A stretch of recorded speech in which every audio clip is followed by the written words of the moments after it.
Good day, good wordsmiths. We have a fearsome foursome of words for you today in the vocabulary corner. You know the drill, definitions, and then if conditions permit, we'll use each word in a sentence. The words for this video are critical, approximately, moreover, and conversely. Critical is an adjective that can mean two different things. Very important, and also pointing out faults or flaws. So water, right, is critical for human survival. I need to drink water to live.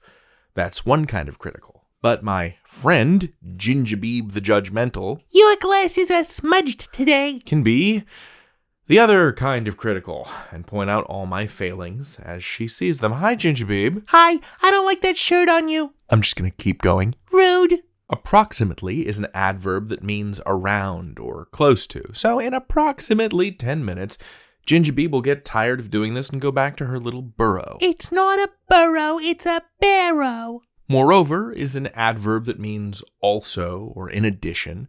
And conversely, one last adverb, means on the other hand. You left out in an opposite way. Yes, fine. It also means in an opposite way. Thank you, Gingerbeeb the Judgmental. You are not very good at disguising your irritation. Let's break these words down, shall we?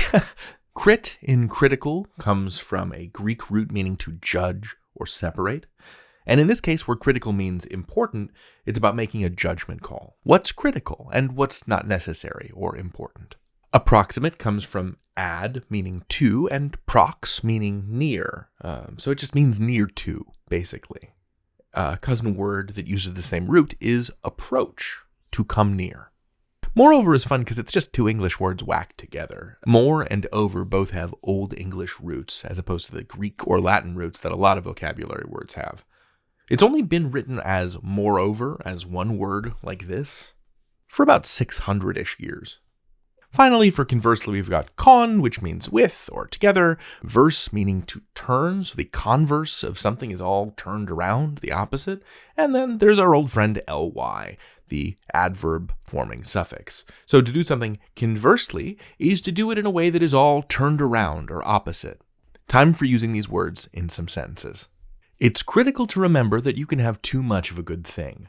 A little bit of banana and pickle frosting is delicious, but too much can make you very sick. Banana and pickle frosting sounds gross. O ye of little faith. Next one. Color blindness is a relatively rare condition. Approximately 1 in every 12 men and 1 in every 200 women struggle to tell the difference between certain colors, like red and green. It's not exactly 1 in 12 men and 1 in 200 women, it's around that number. Moreover, it has made my job at the traffic light factory a living nightmare. Last one. On the one hand, it would be cool to time travel to the age of the dinosaurs. Conversely, on the other hand, in an opposite way, I would rather not be eaten by velociraptors. No snappy retort, Gingerbeeb? No, those were pretty good sentences, actually. I learned a lot. Thank goodness. All right, I'll see you in the next one, wordsmiths. Until then, you can learn anything. David out. And I'll see you in the next one, David. Gingerbeeb, is that a threat? It's a promise.